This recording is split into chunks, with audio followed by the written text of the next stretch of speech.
You're tuned in to Nabantu Connect, connecting you to insights from Africa's leading minds.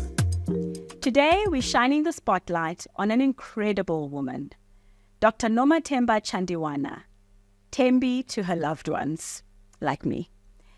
She is a physician scientist making waves in her field. But she's more than that. She's a mother, she's a leader, she's a wife, and to me, she is a sister and a friend. So let's deep dive into a conversation and get to know a lot more about her and her journey in her career. Okay, thank you, honey, for honoring this invitation to come and chat to us. You know, when we were having a conversation with the team in terms of who do we bring in our podcast, the first one, Women's Month, you know, your name came up immediately in terms of, one, phenomenal in the workspace, but also, I mean, I've got some insight into your life. So in terms of everything that you're doing as a mother, as, you know, in all those multiple roles that you're playing, I felt that there was something that I learned from you, but that, you know, our listeners can learn from you too, and our colleagues can learn from you too. So thank you so much for saying yes to the invitation. And thanks for having me, especially now. I've been in a reflective period, things that we've shared. So I'm really, looking forward to the conversation. Let's do it. Okay, yeah. Awesome. So, I mean, we talk about early childhood being a very important sort of phase of our lives. It shapes our worldview. You know, we talk about the phase of 0 to 7 being a space where our beliefs start being formed, our worldview being formed. We'd love to get a sense of what was your early childhood like, and, you know, what shapes some of your worldview and how you experience the world. That's an interesting question and a good one to start with. So my early childhood was interesting, and because some of the recurring themes that I've had around curiosity, I guess adventure, boldness, taking some risks, and also I think some of it has just been like movement and people moving around. So my story starts with my parents. My father's from Zimbabwe, my mother from Swaziland, Eswatini now, and they met at then Jan Smuts Airport, and then later got married in Sierra Leone. You know, apartheid days then, people couldn't really learn in Southern Africa. So the OAU had the scholarship program that they both applied for and ended up in Sierra Leone. And how they both ended up there was so unusual, right? My father really wanted to go to University of Zimbabwe, whites only. My mother, Swaziland didn't have universities then. South Africa was not an option, right? So they could only go either abroad or to West Africa. That was having the scholarship program, where they'll take Southern Africans to West Africa, West Africans to Southern Africa, and so forth. So that's how their story started. Sure. So our household, though I come from a big family on my father's side, my father was one of 14 children. My grandfather had 2 wives. But despite that, actually grew up in a quite nuclear family, which is unusual. My mother, on the other hand, was the only child in a polygamous arrangement in a royal family, and lost her mother when she was quite young. So she grew up with her grandmother. And coming from the royal crawl, she grew up in quite a poor area called Kakoza, and which is peri-urban, quite near Manzini. And my grandmother, great-grandmother, her grandmother, was made mats, you know, those mats with the wrappers? Yes. Amaklansi, she sold them at the market, right? So my mother also had quite a big, having lost her mom when she was young, she was about 10, 11. Her mom was 32. She passed away. Wow. So then That's interesting, because my mom's mom, too, passed away quite young. Yeah. And I know we haven't had that conversation before, but we're so quite young, like 26. Yeah, that is young. With 4 children. That's tough. Yeah, that is interesting. Tough. That is tough. But with that, you just need like one person to believe in you. So my mom, her father was like, you're a girl, you're going to get pregnant. There's no investment that's needed. But, she went on to like go to university, first one, not only in her family, but in the royal family as well. Because, people didn't. My father, on the other hand, also the first one to go abroad, go to higher education.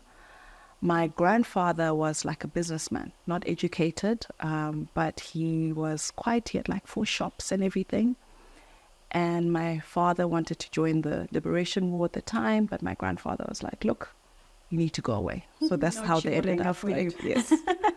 So then grew up in Harare,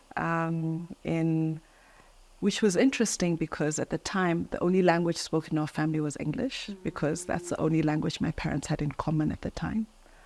And my father, a Pan-Africanist who ate pap with a fork and knife, right? And an academic. He used to work, he's a virologist, used to work in public health as well. And my mother worked in development. So that was my early childhood. But the themes there was around curiosity, growing up as a third culture kid, having the story of like interesting stuff. My father traveled a lot. I remember I had a map in my room. Each time you'd go to places, I'll just stick something in there. So I was just always so curious about the world and eager and, like looking forward to it. So that was my early childhood. Sure.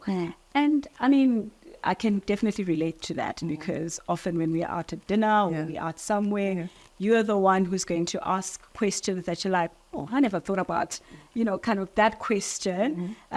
You're the one who is very great at like conversation starter, starting the conversation. But it sounds to me like this whole thing around curiosity and actually genuinely being interested in people, in things, in whatever, kind of is a big part of your identity and who you are. Curiosity does form a theme, not only of childhood, but it also goes into like experiences and the career that I've had.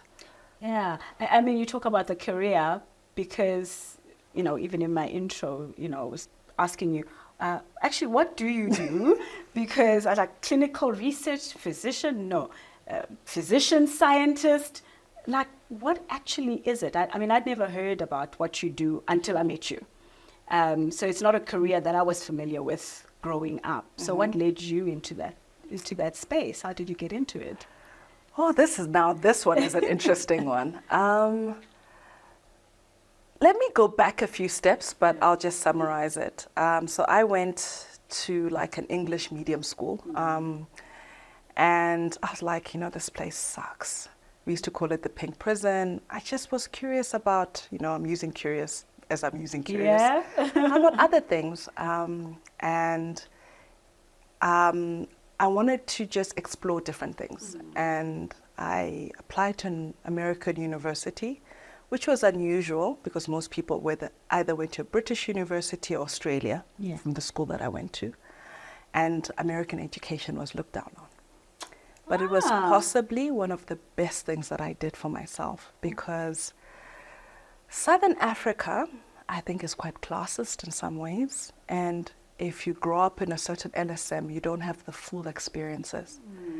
And I was in this city. I left high school. I'm a high school dropout, for people who don't know. Dropout? Yes, actually, I left in my lower 5th year. And the headmistress at the time was like, this is unheard of, etc. I was like, look, I'm not going to wait 2 years for me to go to university. Did my SATs, got accepted to a variety of universities, picked one that had a cliche name. It was called Northeastern. It's in the Northeast. Boom. Again, my parents were supportive, but about my choice. But the whole process I did by myself, like applying, etc., etc.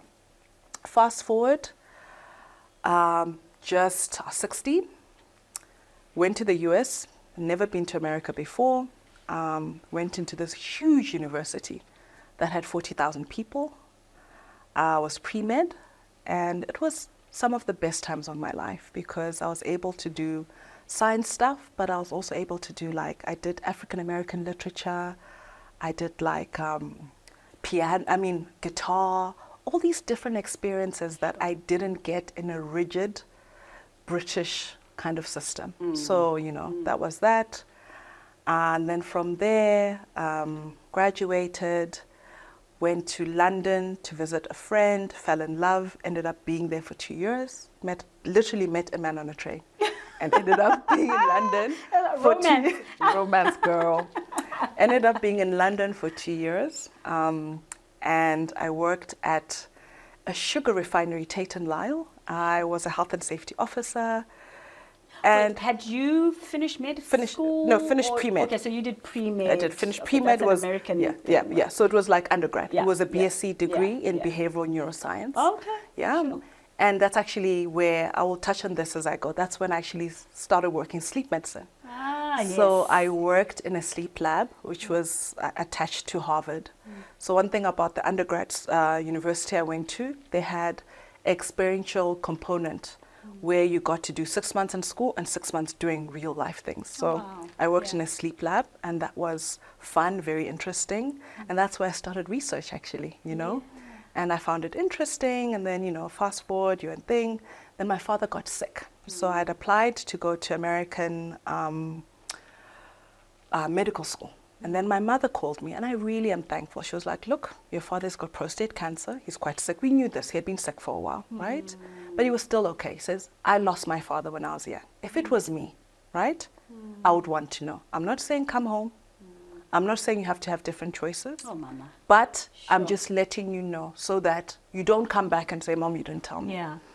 So I applied to WITS. I was like, okay, you know what? Let me just go to South Africa, see what it's like, right? Yes, Wits the best. Yeah, WITS gives you. And then I got into a Masters of Public Health program, right? I was 21 at the time. This was 2004. So I started university early, right? When most people, most people start 18, 19, I was 16. And even with that, 18 months, I was still 21 when I went to grad school. And in my grad school was hilarious. The average age was 38, right? Kind of the age we are now, Yes. of course, right? Yeah, I know. Right? Yes. But most people thought I was in class with my mom or dad, right? Because not only was I 21, I looked probably younger than I was. But it was a lovely year program. It was a 2-year program at WITS. And also that curiosity, I think one could have found it very intimidating, because this was usually a master's in public health is a career, people do it after they've worked. Yes. But I'd barely worked, right? But it was just for me to learn. So I was there, I was asking questions, I learned a lot from people who were in my group. They were also kind and generous to me as well. And then from there I was like, okay, I always say I took the scenic route to medicine. So medical school is actually my 3rd degree, right? So in my master's program, I was like, okay, girl, get it together. Applied for medical school, started medical school the next year, and finished my master's there. Medical school was interesting. When you do all of this stuff, right? And you've done pre-med, you do a master's in public health, and then you're like, okay, I'm going to medical school. Are you starting from first year? No. Oh, thankfully. Thankfully not. What? Thankfully that thing not. is a long journey. Thankfully are not. You going from zero? Yeah. So luckily, WITS had what they called the GEMP program, which was similar to the American program. So some people started after matric, then they go through. And then if you started, you skipped the first 2 years of medical school. Okay. So I started in year 3. All right. So there was a group of us. We were the experimental year, first people to do this. So there were probably about 30 of us. So my medical school class was about 120, so 30 people were people who had prior degrees, right? So coming into that, so I started in 3rd year, which was good. So medical school was interesting. Also, just apart from that, was just living in South Africa. All this time I had not, coming from the US, etc. So just that, living in, I guess, as close to home. Things around race, which were quite interesting. And just existing in spaces in different ways. And medical school was what it was. I think because I'd had prior experience and lived, like, I mean, smart, but I was like, I'm not here to like live in the library. Yeah. So, you know, girl, I was young. I was like living life.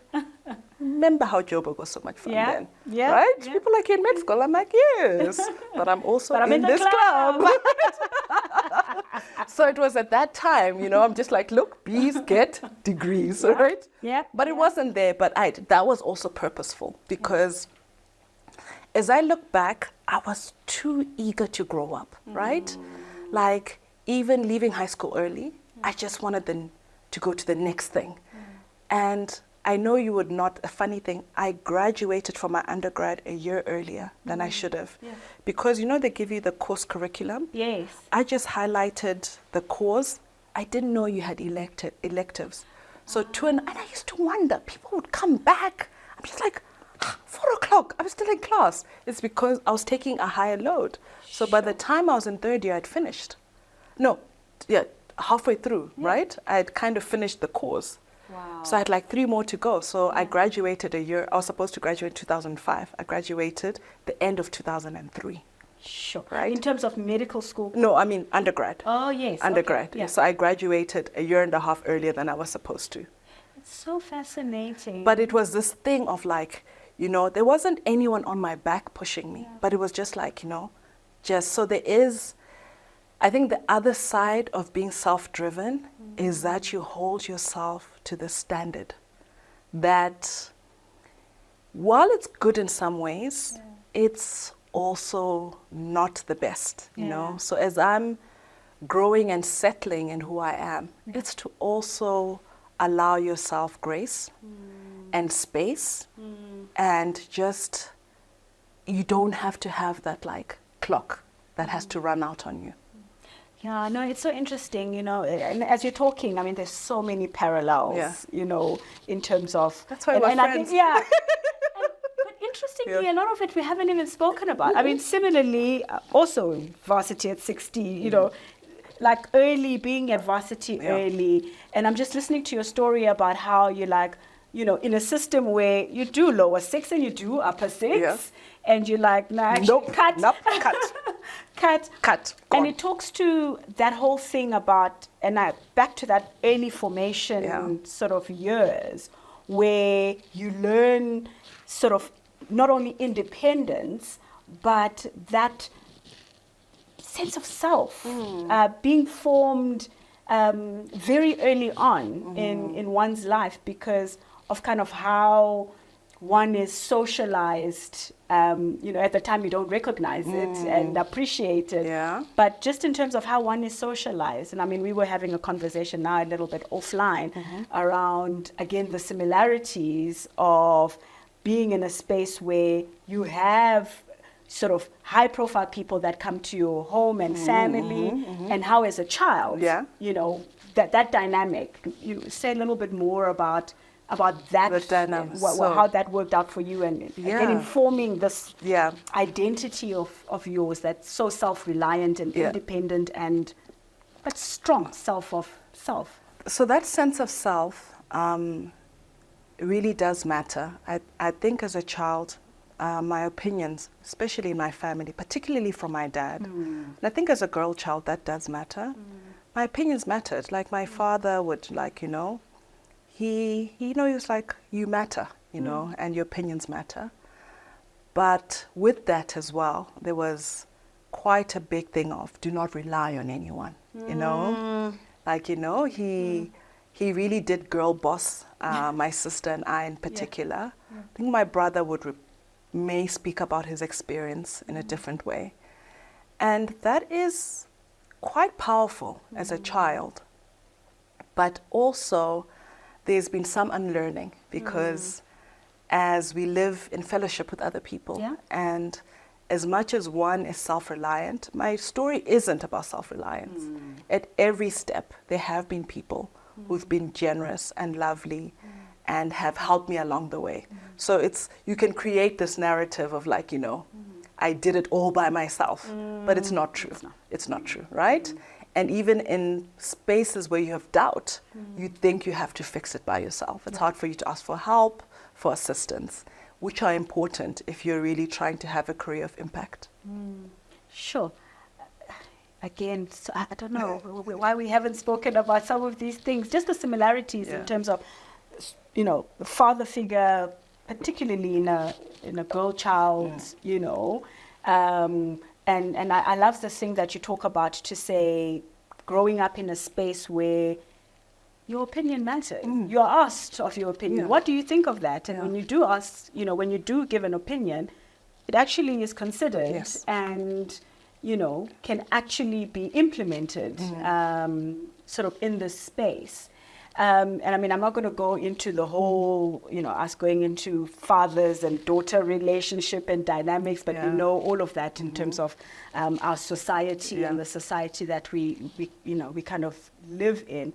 But I want to just move the conversation a little bit forward and perhaps let's get into you in the workplace. You know, you've graduated, you're, you know, right now thriving in your career. Again, I'm sensing a lot of this curiosity thing happening because going to spaces of sleep, obesity, HIV. Tell us a little bit more about kind of who you are in the workspace. So in the workspace, success has often happened when I let go of that plan that I thought I had for myself. You know, when you leave yourself open to experiences that you might not think can happen or should happen or are not part of the plan. That's when the magic happens. So yes, I mean, look, you have to have a plan. You have to be prepared. But you also leave yourself up to things happening. So after medical school, did all that stuff, I was actually specializing to be a pediatrician. Right? Did my primaries, had a job, I loved it. And I don't know if you remember, those strikes happened. You know, there was like a huge public sector strike. I think it was 20, whatever it was, but it was a huge one. Anyway, I was a junior doctor at the time. And within a space of like a week, you know, I think 17 babies died on my watch, right? I was inexperienced, etc. And I was like, this is depressing. No. And in an environment with more support, that would not have happened, right? But it wasn't that. It was telling each parent again and again. And that was actually a public health failure. Sure. And I actually took some time off. I was just newly married. Young husband at the time, he lived in Singapore. So went to Singapore and I just lived in a hotel and cried, right, for a few months.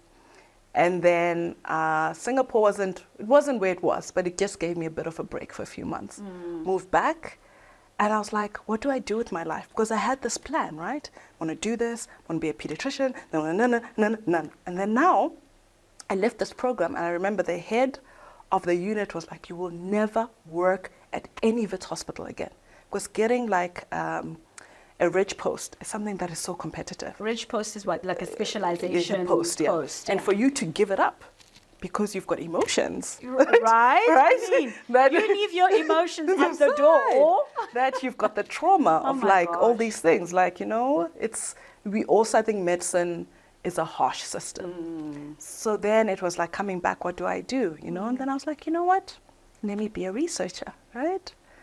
And so I applied for a job, got into this role. Like, why didn't you say, oh, wait, let me do ortho, or let me do, I don't know, so I think psychiatry?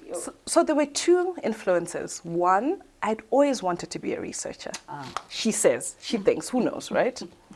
But I had rebelled it because my father was a researcher and he wanted me to do it. So I was like, no. Hence, medicine was my third degree. Because that was a plan. You always used to say, oh, you're so smart, you're going to be their doctor, you're going to be their doctor. I was like, never, dude, right? And then this is where I ended up. So my father, who was a prominent scientist at the time, you know, A-rated scientist, I think he worked for the HSRC, and then he moved to Wits during that time. He was like, yeah, join father-daughter dynasty, huh? Chandiwana et al. And I was like, yeah, okay, so anyway. He had since passed. Actually, he passed away when I was in medical school. So I applied for an organization, which was a research organization. And because I had worked in pediatrics before, I worked in maternal health and adolescent HIV, worked in programs, it was interesting, transitioned into a new role, to a purely research role, and then was part of a new research organization, which I'm a part of now. And within that organization, interestingly, I think my part of the business has always been new parts, right? So when COVID happened, was the first COVID trial, something called pharmacokinetics, which is seeing how drugs work in the body. Started off first pharmacokinetics department within our unit. And then I think probably about 18 months ago, I met a colleague, and she also happened to work at the sleep lab that I worked in 20 years before. We were there at the same time but never met. Corinne, who you've met. Oh, yes. So she's French-American, right? Also in sleep. And then she wanted to do the study. I was like, that sounds interesting. Let's do it, right? So got back into sleep medicine, was kind of interesting.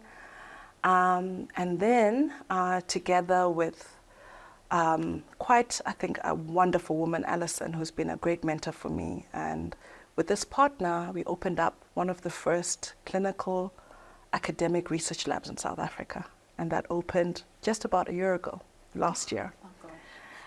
And I want to pause on that because I think also sometimes what we don't do is to pause and be like, actually, this is a big deal, it is, right? Yeah. And have that conversation around, this is the first sleep clinic on the continent, and you were part of opening that. Yeah. I mean, how, like when it sinks in, like what happened, like what process in your mind and, your heart, your spirit, like, you know what, I did that. The sleep lab opening, you were there, was amazing.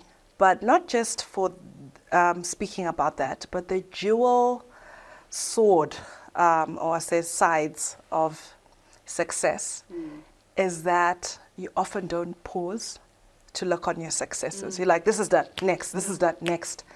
And during this period, especially when I've been more intentional, is we often dwell on our failures, right? When something happened, you ruminate.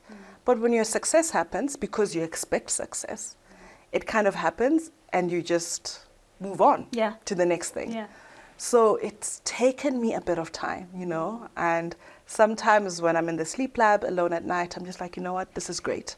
But I have to actually remind myself to say, you know what, this is a good thing. Yeah. And also learning how to have self-validation. While I have a lot of self-belief, I think one of the things that high-achieving people have is that they get their validation externally.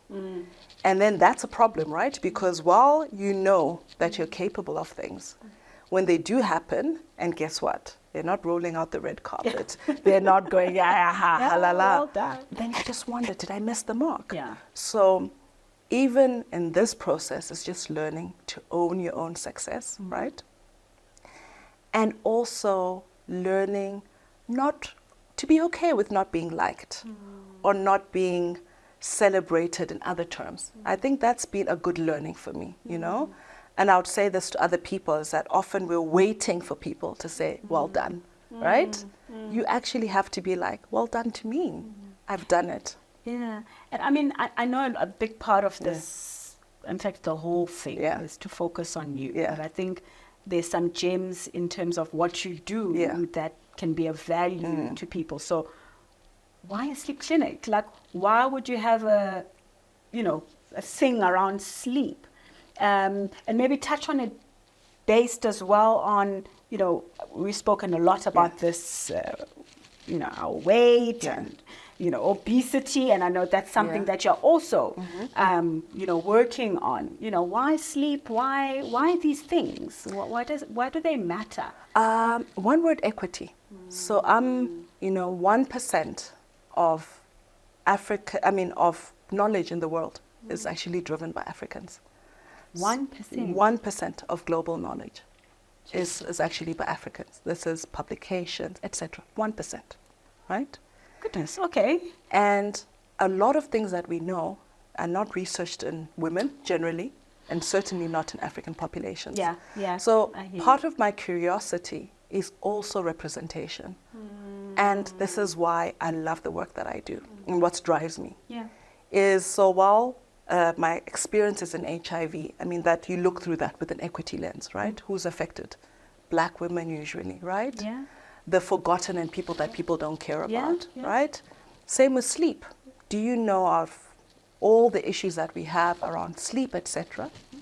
It costs African governments up to $3 trillion, but we know nothing about sleep, how we can improve it.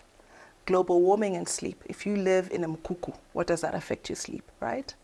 When it comes to like obesity, disproportionately affects Black women again.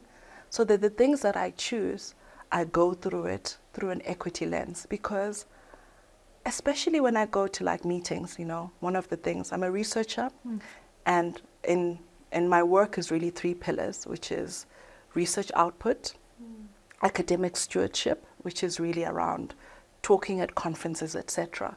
And while I might seem, because sometimes I get to travel. right? Yeah. And while, you know, I'm just like, oh, I don't want to do this. It's important because I often don't see people who look like me talking. Yeah. And when they do, it's a softer side. You're talking community stuff, etc., etc. So when I say I'm a physician scientist, is that I'm a doctor primarily who's practicing and has a license, but I'm also a scientist. So that's what a physician scientist is. And these things that I choose are really around having African data around problems that are ours, that we actually are not doing much about yet. Yeah, Yeah. yeah. No, absolutely. Yeah. I mean, I've thought a lot of the conversations we have, I sort of take and I kind of think about and apply in sort of the work that one does in organizational development. And a big part of, you know, what we do, and I guess why I want to ask this question around particularly sleep, obesity, or sort of weight management. Yeah. So maybe let me not call it obesity or weight management, but also in relation to confidence Yeah. for women in the workspace. How do you see those sort of interacting? Because I see it play out quite a lot, you know, in the workplace, and getting to a place where at a particular stage in one's life, I can't lose the weight as easily. Now, you know, affects my confidence or all of that. Yeah. Lack of sleep or not, whatever it is, and how that affects being in the boardroom, the this, the that. Not, just say a little bit more about that interconnectedness. Yeah. So poor sleep affects like your cardiovascular outcomes. So if you sleep worse, if you don't sleep well, you're more likely to have type 2 diabetes. It's harder for you to lose weight, mental health issues, etc. Same with obesity, right? If you're thinking of Jenga, obesity is at the bottom, right? On top of that is 200 diseases, mental health, da-da-da. And while I think we look at other diseases as diseases, often people don't think of poor sleep as a disease or obesity as a disease, right? Which it is. It's a chronic disease. Yeah. Sleep issues, often you go because you're tired. But if you think of performance, etc., right? Poor sleep does affect that. And I think also for women, and how that shows up, if you just think, just not even from work, just the mental load that you have, if you're a mother, if you are just trying to figure things out, if you're, I don't know, open Instagram and see all the disasters, right, that are happening all around the world. Yeah. So sleep is affected that way. And how do we eat, right? We're busy, we're eating ultra-processed food.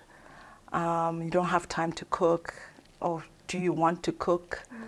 And so all those things come together and we don't live our best self. But it's not really for wanting to be thin, which is, I find interesting. So I see patients every Thursday. And when people see obesity physician, you know, I see when people come in, they're like, oh girl, you're just like me. Right? but I find I actually connect with people, right? So they're not coming to see a Cape Moss, right? Yeah. And ironically, a lot of my patients tend to be white, which I find interesting. Men as well. I mean, I've got a variety of patients. But often, obesity is the first thing that people might talk about. But actually, it's stress, it's mental health issues, it's all these things that they have. And it's manifesting as excess weight and poor sleep. Yeah. But actually, it's this, we're living in, I think, quite a harsh time for people where we're trying to do everything all the time, always on. It's like being at 10% in your life every day. You're never fully charged up and you never get to zero to actually rest up. And it's exhausting. People are tired. Yeah. I never actually thought about it that way in terms of actually we are operating at this 10% battery level generally. And now how do we get charged up? Now I'm asking you, I'm going away from, let me know about 10B. I'm like, how do I quickly get some expert advice in this space? Because what you're talking about, definitely one season, working with leaders in a variety of sectors, including myself, to be like, one operates at not so much an optimal level, so 10%, whatever you want to call it, and then you look for other coping, mechanisms, whether it's the drink, whatever it is, Doom that scrolling. to keep you going. Yeah. And I think and maybe it's the period I'm in, it's just also, I think a lot of people are in, it's just how do you redefine success, right? We've been sold this lie that, life is just an endorphin. You do this, then you do this, on to the next one. But we are whole people.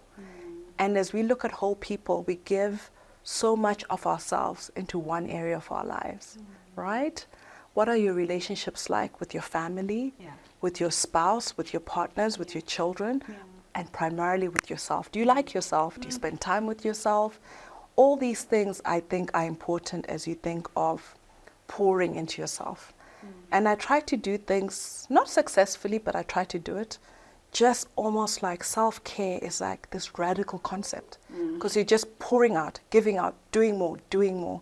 How do you reclaim some of that space for yourself? And one of the things I've loved about sort of our friendship and our sisterhood is that principle that you've kind of instilled in me in terms of, the 40 days of this, or the thing you did of this. So, things not being so overwhelming, in thinking about, if I'm going to do self-care, it's that holiday or this big thing. But what are those, little things? And I love that. And I mean, I've incorporated that a lot in terms of my own sort of well-being and how one looks at, one's career and sort of inverted commas balance. So again, taking that question around balance, because I've got a particular worldview around, is there such a thing as this work-life balance? That whole concept. What's your take on this, finding this balance or work-life balance concept? So I think it's two different things, and we've spoken about it. So part of me, I'm at the cusp of like such greatness in my career, and it's exciting, but it's also terrifying. I would rather be sipping endless bubbles in a sunny spot somewhere, right? And bottomless mimosas. You see? And so at the same time, you are inspired and excited about the work you do, but you're also tired. And you just want to break and pour into yourself. So I think balance is a myth, but what I do know is that we have to be intentional about the lives that we want. And it's not going to be like this big that you're going to get Oprah money and Powerball, right? And go to an island. But I think what is working for me is reclaiming like pockets of peace for myself. Just little things like I've started doing Lego. I don't think I've shared that with you, right? So know a little bit about it, but we haven't gotten into it. So I've done a few Lego sets where I do things, but it's single tasking. So I can't do anything else because I'm using both hands and trying to figure it out. You know, just doing things where you give yourself a bit of time that's just for you. Yeah. Each time I pay school fees, I buy myself a gift. I love it. I buy myself a gift. There you are, right? Paying big money for your broke besties, and your bra just looks like you bought it in 2008. Yeah. So it just seems like a small thing, because you then build resentment around people in your lives, because while you are a high achiever, people assume that you're okay. Yeah, absolutely. Right? But there you are, like, suffering alone. So they're just ways that you can just ask for, like, baby, have dinner with me, I'm feeling sad, you know? Or just finding small ways of pouring into your life. Because I think this era of leadership and success, as the way we've defined it, it's not serving us anymore, right? Yeah. It's not serving us. We're exhausted, we're tired. And I do think there are more compassionate ways that we can be compassionate to each other, to ourselves, and be more conscious people and be more present. I really do think like this. I know Trump presidency right now doesn't fill us, because the world is becoming right-wing. Yeah. But I do think that, like, people are rejecting it. They're like, this is not it. Yeah. This is not what we want to do. So we laugh at Gen Zers, but they might be the smartest ones out of us all. Yeah. They're choosing themselves. Yeah. Yeah. Yeah. No, absolutely. I'm a 2000. Ish, right? Have that conversation about, hey, I'm a 2000 in the workplace. Oh my God, what does it mean? Yeah. But I mean, you're right. You know, the whole thing around balance. I mean, I always say there's no such thing as, as balance. I agree with you. It's always It's a on pendulum. Continuum, Yeah. and it goes exactly like a pendulum. It goes like this, and sometimes some things will need your attention and focus for a bit. But whether I guess the language of balance comes into is to say you don't want to focus on one area. You know, you want to be able to kind of be, okay, this is what needs me right now, but recognize when it actually now sucks you, and be like, okay, actually, these are other areas of my life that require my attention, and how do I also feed those things, those areas. So I don't take it definitely as a, there's a balance to be had, but there's a sort of navigating the aspects of one's life and saying, okay, right now this is where I am, and this is where I'm needed, et cetera, and being able to do that dance. I think one of my former business partners said it's about dancing with the future as it emerges, which I love. I love that. I love that term. Yeah. It's like, kind of dance with it, but you're moving. It's a dance. Yeah. It's not a da da da da da da. So maybe kind of, I mean, you spoke a little bit about leadership. Yeah. And I'd love to hear a little bit more in terms of kind of what is your leadership philosophy, approach, style? You lead in various areas. Yeah. Like, what is your thing around leadership and how you show up as a leader?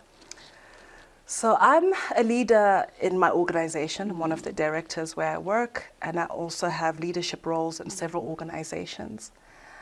But my leadership style has evolved in the last few years. Before, I would almost mimic leadership. So you see someone and you want to be like them, right?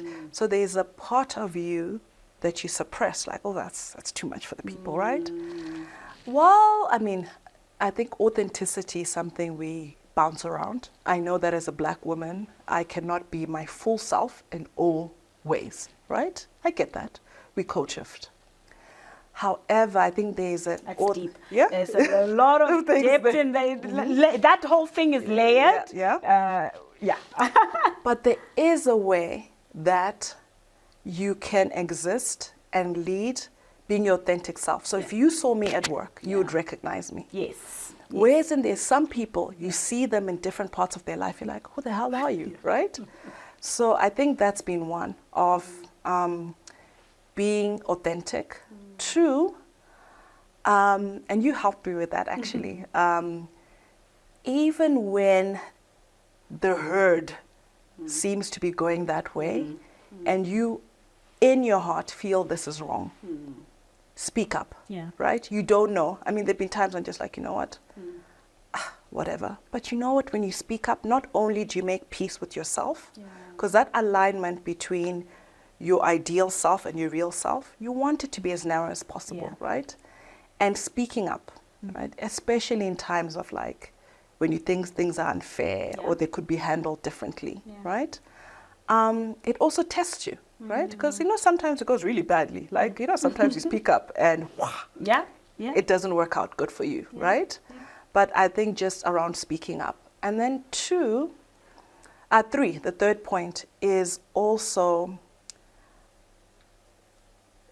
being in tune with your environment. Because often we make assumptions about who our allies are, who our enemies are, and who our supporters are. And in this journey, I've been surprised so many times. So also just be open, right? Be open, right? Because you come into a space, right? I remember when I was like, I guess younger, and I used to, you know, feel that to be taken seriously, there had to be a certain tone, you know, there had to be a certain look all the time, right? I would never wear flats to work, ever, right? Because I'm like, I'm Tutuzile's child, like, she didn't survive apartheid for me to wear sambas to work, right? Right? Yeah. But you just have to be like, am I my shoes, right? Do I have to over-assert myself for people to see my worth? So there's some ways of being comfortable. And I think this is what's exciting about being 40. And, you know, people always think about it. It's just like getting to know yourself. So, you know, COVID is one of those periods that we all talk about, you know, the COVID times, and we are now post-COVID. But for a lot of people, that period had a big impact on them, including, you know, myself, you know, how you show up as a leader, worldview, all of those things. What impact did that period have on you, and how has that affected you, not only as a leader, but in other dimensions of your life, you know, parenting, partnering, you know, friendship, all of those? So working in infectious disease, COVID was a career accelerator for me, right? I went from working with local teams to working with global teams, and it put me like on the map. So that literally, I think from 2020 is where my career grew in influence. And also just to relate in people in different ways, because you're not seeing someone day to day, right? I'm speaking to someone in Geneva every day, another partner who's in the UK, etc. So also redefining what work is, but you're also going into quite an infectious environment.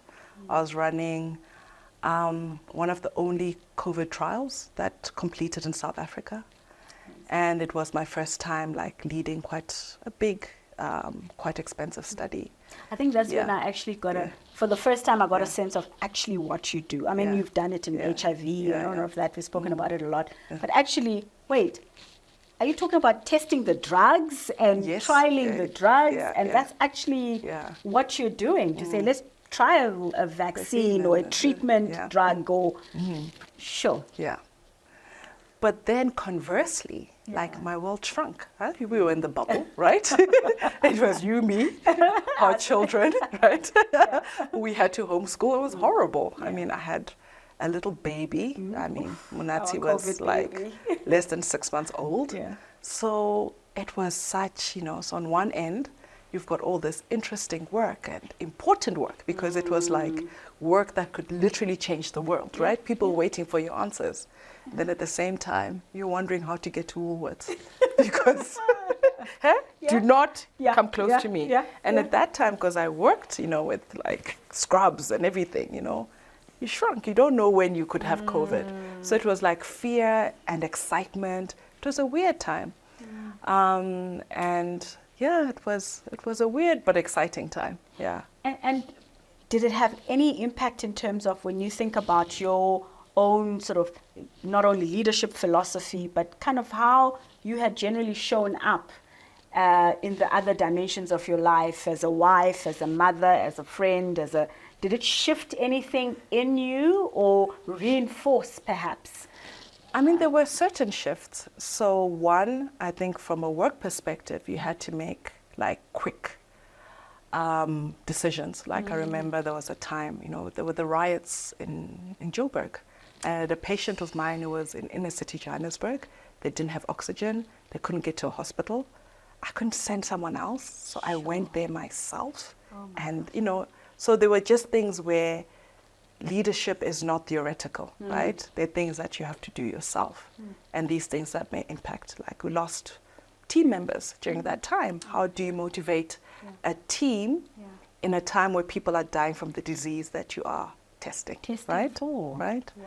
So there were things that I think from a leadership style that, and also working in an environment where, as South Africa and the global South, things around equity, where people didn't think we should get drugs, we shouldn't get vaccines. So it wasn't that. That's when I started doing a lot of radio, writing articles about, what, this is not fair. You can't just treat the rest of the world as disposable and expendable, right? And hoard. So that part of my career came up. But then at the same time at home, you're still a friend, you're still a mother, right? You're still trying to, like, Amapiano came out, you're trying to live your life, but there is nowhere to go. You're at home. House parties it was. Right? It was house parties. So you found joy in those situations, but it was a really, it was a time. Sure. Yeah. I mean, honey, we can go on and on and on and on, I think part 2, part 3, part 4 in terms of all of this. In just like a closing sort of remark in terms of just yourself, your career, and just like a lasting thought you would want people to have about you and your thoughts, what would that be? In sum, this world is full of so many possibilities. It's exciting, be bold, go for what you want, and also believe in yourself. But with that, be able to pivot, take on feedback, but also don't always trust the source. Yeah. Don't take it all too seriously. It's just work. At the end of it, right? We're all here for a season, etc. But sometimes we put too much of ourselves to our output, right? So also look after yourself when you can. And don't forget your community. I mean, the reason that I'm with you today is because, we're in community. I love you, you're my friend, you're my sister. I have a mother who is so supportive. I have the most amazing spouse. And also your kids check you. You think you're important, right? Mama, you must make me fish with a head, which now Auntie Pepe's making. So you also making me bankrupt, right? And also just like the community and people that help you. If I just think of our helper, our nanny who looks, there's so many people who are there. So I think just also have fun with it, just because even as you go through the career, I think sometimes people give us these rule books, right? Yeah. Like, what is it? That corner office. Oh, what yes, is it, right? the good girls don't get whatever. Yeah. And then so there are all these like kind of catchphrases and books and rule books about how women must show up. While I think there is knowledge and things that can work for you, but you have to find you. Yeah. You actually have to know yourself. And once you know yourself, right, and navigate this wonderful, weird, disappointing, exciting life that we have, you kind of figure it out. You'll figure it out, but it doesn't always have to be picture perfect, a straight line. It's actually the twists and the turns that make it fun. I love that. I love that so much. I mean, we definitely need to do part 2, maybe part 3 and part 4. Take advantage of this relationship. Yes. But absolutely. Thank you. Thank you so much for coming and sharing your wisdom, experience, and being in conversation with me. Oh, I loved it. I really did. Awesome. Yeah, thank you for having me. Thank you. You've been listening to Nabantu Connect. Subscribe on Spotify, Apple Podcasts, and YouTube for more.